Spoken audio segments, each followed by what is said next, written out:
Bonjour à toutes et à tous, bienvenue sur NoRescape. Dans cette vidéo, je vais vous partager mon premier trip avec les psychédéliques, les champignons magiques. Ce récit est une expérience de mon trip. Chaque trip est unique et le vécu d'un trip varie de personne à personne. Le set and setting de chaque expérience psychédélique influence profondément le trip. J'en ai fait une vidéo spécialement dédiée que vous pourriez retrouver sur ma chaîne. Je n'encourage en aucun cas la consommation de champignons hallucinogènes ou de n'importe quelle autre substance psychédélique. Il est de votre responsabilité de votre consommation. Ce trip a pour seul but informatif, éducatif et de réduction de risque, comme il en suit pour le reste de la chaîne. Je ferai une vidéo spécialement dédiée à propos des champignons hallucinogènes. Bref, commençons le récit de cette expérience. Contexte de l'expérience. Ce trip s'est déroulé un soir durant l'été avec un ami où on a décidé de vivre notre première expérience aux champignons hallucinogènes. La notion de set and setting, je ne la connaissais pas, et donc je n'y ai pas prêté attention. Et comme on le verra dans ce récit, cela m'a coûté cher. Voici le récit du trip. J'ai travaillé jusqu'à 22 heures et fait en sorte de ne rien manger avant la dose initiale. Je suis arrivé chez mon ami vers 23 heures, dont la maison est située juste à côté d'un grand parc, très arboré, avec de vastes étendues d'herbe. Un lieu qui dégage une vraie vertu naturelle. Il avait pu se procurer 6 grammes de champignons secs. C'était ma première expérience avec cette substance et je n'avais aucune idée de ce qui allait m'attendre. La seule chose que je savais, c'était ce que j'avais retenu à moitié d'un documentaire sur le LSD et la psilocybine que j'avais regardé sur Netflix. Cette molécule peut potentiellement changer ta vie à jamais. Le set n'était pas optimal. J'étais en période de rupture avec mon ex et je ne connaissais pas bien la substance. Néanmoins, je me sentais très bien dans ma peau. Nous avons ingéré les premiers champignons, 2 grammes chacun, vers 23h30 dans la maison de mon ami. Puis nous avons décidé, à peine 10 minutes plus tard, de partir dans le parc, situé à 15 minutes à pied. Mon ami commence à ressentir les effets après 15 minutes. Pour ma part, ce que j'avais lu indiquait que les effets apparaissaient vers 45 minutes, mais je n'étais pas suffisamment informé. Cela varie beaucoup selon les individus et dans certains cas, les effets mettent jusqu'à 1h45 à 2 heures à apparaître. Au bout de 1h15 après l'ingestion, il est alors environ minuit 45, ne ressentant toujours rien, je décide de prendre les 2 grammes restants. J'ai donc ingéré un total de 4 grammes de champignons. Nous sommes dans le parc, posés sur une grande étendue d'herbe, avec une vue dégagée sur le ciel étoilé et les arbres. Une fois allongés, nous commençons tous les deux à ressentir fortement les effets de la psilocybine, la substance psychoactive dans les champignons hallucinogènes. Nous étions à la recherche des fameuses hallucinations visuelles, mais rien de tel n'est apparu. Nous ne voyons pas de choses irréelles, mais nos perceptions ont commencé à se transformer profondément. C'était comme si nous avions activé un super pouvoir en nous. Tout ce que nous voyions dans la nature devenait d'une beauté incroyable. Nous avions tous les deux la sensation d'avoir atterri dans un autre monde, littéralement un autre monde. Nos proches, nos amis, nos familles existaient toujours sur cette terre, mais dans une autre dimension, une autre fréquence, une autre énergie, une autre couche de conscience. Nous avions eu envie d'appeler un ami pour lui dire que nous étions en train de triper, mais cela nous paraissait étrange, comme si nous allions communiquer avec une réalité parallèle. Tout cela se passait dans une grande lucidité. Allongés sur l'herbe, nous sommes restés là facilement 1h30, sans musique, simplement à explorer ce que cette substance pouvait nous révéler. À un moment donné, je décide de me lever. Je n'avais pas bougé depuis plus d'une heure et cette transition m'a paru extrêmement étrange. J'ai eu la sensation d'être gigantesque, comme si je m'élevais très haut au-dessus du sol. En regardant mes bras et mes jambes, j'avais l'impression qu'ils ne m'appartenaient plus. C'était comparable à la sensation de porter un casque de réalité virtuelle. Tu peux bouger tes membres, mais tu sais que ce ne sont pas vraiment les tiens. Je trouve cela fascinant et commence à jouer avec cette sensation en bougeant mes bras. À un moment, je regarde ma main de près. Plus je l'approche de mes yeux, plus elle me semble énorme, jusqu'à paraître aussi grande qu'un écran d'ordinateur. En la reculant, elle redevient normale. Je commence à m'amuser avec cet effet, l'agrandir et la rétrécir, en jouant avec la distance. Cette sensation d'être gigantesque quand je suis debout, puis d'être minuscule quand je me rassois, tout cela me donne l'impression que nous sommes devenus des champignons, mon ami et moi. Non pas que je le voyais physiquement transformé en champignon, mais j'avais le sentiment profond que nous pensions comme des champignons, que nous avions leur mentalité et leur pouvoir. Ce sentiment d'être champignon, d'avoir cette conscience de champignon, me poussait à rester au plus proche de la nature. Je m'y sentais à ma place. J'aurais pu rester heureux ainsi, allongé dans cette étendue d'herbe, nu, en harmonie totale avec l'environnement pour le reste de ma vie. Les vêtements me semblaient absurdes. Être nu sur cette étendue d'herbe était l'expression la plus pure de mon lien avec le vivant. J'étais la nature. Je faisais partie du grand tout, au même titre qu'un champignon. À un moment, j'ai eu l'intuition que nous devions entrer plus profondément dans la forêt pour retrouver nos amis de la nature, les champignons, ceux qui habitent au cœur du bois. On avait l'impression que s'installer sur l'herbe nous maintenait encore à distance de notre vraie maison. Alors on se lève et on commence à explorer le parc. En marchant, nous nous sentons comme d'énormes champignons. Encore une fois, pas physiquement, mais dans notre conscience. Nous nous sentons incapables de faire du mal à la nature. Même uriner contre un arbre nous semble impensable, comme si on faisait du mal à un ami. On finit par uriner en plein milieu du chemin.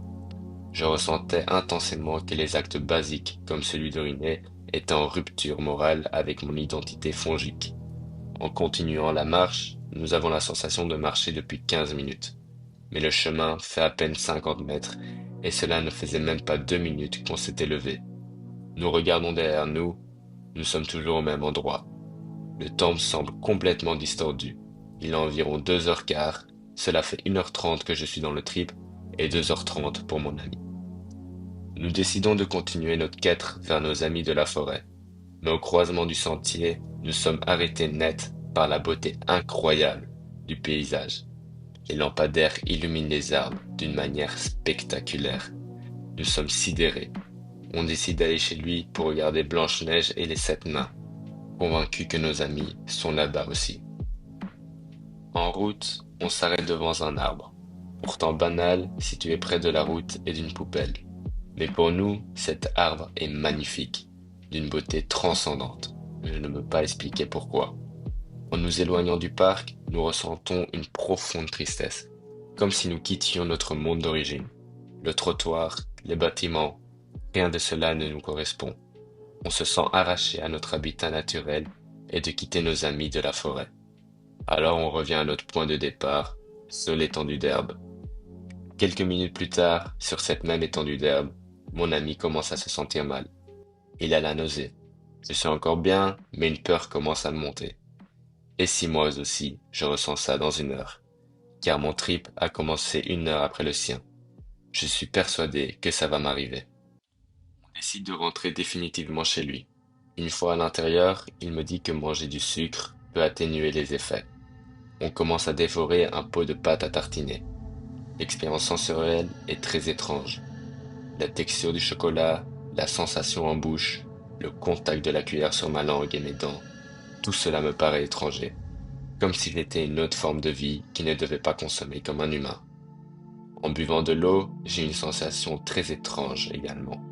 Je sens l'eau passer dans mon œsophage jusqu'à mon estomac, comme si tout mon corps était transparent. Cela me rappelle une scène de Pirates des Caraïbes, quand sous la pleine lune, les pirates deviennent squelettiques et on voit le liquide traverser leur corps sans jamais s'arrêter. J'ai eu exactement cette sensation.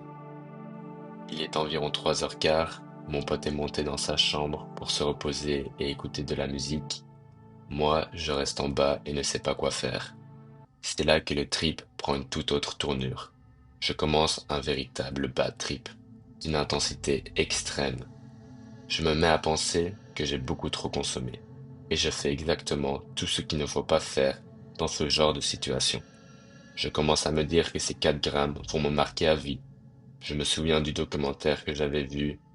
Une fois que tu vis un bad trip, cela peut potentiellement changer ta vie à jamais. À ce moment-là, j'étais persuadé d'être exactement dans cette situation-là. Je me dis que ma manière de penser ne reviendra jamais à la normale, que ma mentalité est altérée de manière irréversible. Je ressens clairement que je n'ai aucune prise sur la substance.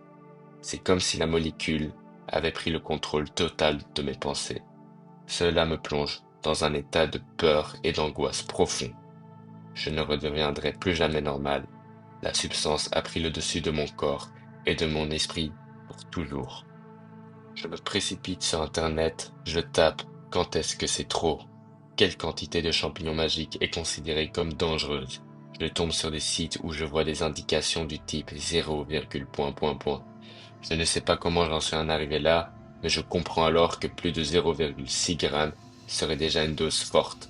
J'en ai pris 4 grammes, donc presque 7 fois plus. Je panique. Je regarde l'heure, il est 3h17. J'essaye de passer le temps ou de trouver une solution pour sortir de ce mauvais trip. Je replonge dans mes recherches. J'ai l'impression qu'au moins 30 minutes ont passé. Je re-regarde l'heure. Il est 3h18. Une seule minute s'est écoulée. Le temps s'est figé. La peur monte. Je me gratte. Je ressens une dissociation corporelle étrange. Comme si je n'étais pas à ma place dans mon propre corps. Comme si être incarné ici n'avait pas de sens. Ce corps ne m'appartient plus. Je monte voir mon pote. Je lui demande s'il veut jouer à un jeu, pensant que cela pourrait me changer les idées. Il me répond qu'il est très bien dans son lit, qu'il préfère continuer à écouter sa musique. Il me demande si je vais bien. Je lui réponds oui, parfaitement. Car admettre que je suis en train de faire un bad trip, c'était pour moi le confirmer, le renforcer. En disant que ça va, j'espérais que cette affirmation m'aide à aller mieux, comme une forme d'autosuggestion. Je redescends, je me demande ce que je vais pouvoir faire jusqu'à 6h45. D'après ce que j'avais lu, un trip aux champignons dure environ 6 heures. Je m'auto-persuade que les effets s'estomperont vers 6 heures et que j'irai mieux. Pendant tout ce temps, je commence à croire sérieusement que mon état va rester comme ça pour toujours, que je ne vais vraiment plus jamais redevenir moi-même. Comment vais-je l'annoncer à mes parents? Maman, papa, je suis désolé, je ne suis plus le même, j'ai pris des champignons magiques et ma manière de penser a changé à jamais. Je tente désespérément de tuer le temps. Je me bats littéralement contre ce bad trip. Je commence à marcher, à faire un peu de sport, des pompes notamment, car je sais que le sport me fait du bien. Je me balade entre le canapé du salon et les toilettes. Je bouge, je m'agite, j'essaye de résister mentalement. Je fais cela pendant 1 heure, mais cette heure m'a semblé durer une éternité. Le temps est devenu 1000 fois plus long. Cela me paraissait interminable. Vers 4h15, je sens que le pic du bad est passé. Cette simple impression que je n'allais pas rester bloqué éternellement dans cet état me rassure énormément. Je sens que je reprends légèrement le contrôle, que la substance travaille un peu moins en moi. Cette idée me fait un bien fou. Je sens que la psilocybine commence à se dissiper de mon corps. Ce n'est pas encore fini, mais la sensation d'être totalement dominé disparaît. Le retour progressif du pouvoir sur mon corps et mes pensées me redonne une sensation d'unité. Il me faudra encore quelques heures de lutte mentale, jusqu'à environ 7 heures pour sentir que la molécule est vraiment partie. À 7 heures, je peux enfin m'endormir, sans stress, sans angoisse. Je me réveille à 10h45 et là, je me sens renaître. Cette nuit m'a paru une éternité, mais le matin venu, avec cette sensation que tout est enfin terminé, que je suis de retour à moi-même, que je contrôle à nouveau mon esprit et mon corps, j'ai ressenti une sorte de renaissance intérieure. Ce qui m'a le plus marqué et qui me laisse encore abasourdi aujourd'hui, c'est d'avoir véritablement cru que j'étais dans un autre monde pour la vie, que cette réalité parallèle allait devenir ma nouvelle réalité définitive. Et pourtant, je suis revenu. C'est à cet instant que j'ai compris le potentiel de la psilocybine. Ces substances peuvent t'envoyer dans un autre monde, mais une fois leurs effets dissipés, tu redescends ici, sur Terre, intact. Intact dans le sens où tu reprends contrôle de ton état mental et où la substance s'est dissipée de ton corps. Depuis ce jour-là, une vocation est née. J'ai commencé à m'intéresser de très près aux psychédéliques et à leur fonctionnement sur le cerveau. J'ai alors entamé de nombreuses recherches. Cela fait maintenant 2 ans que j'ai vécu ce trip. Je suis devenu psychonaute et je travaille aujourd'hui dans une organisation dédiée aux psychédéliques à usage thérapeutique. Je pratique la philosophie, la méditation et je poursuis cette voie vers une connaissance plus profonde de la conscience. Je chemine avec respect et engagement dans cet univers. Je suis devenu psychonaute et tout a commencé cette nuit-là.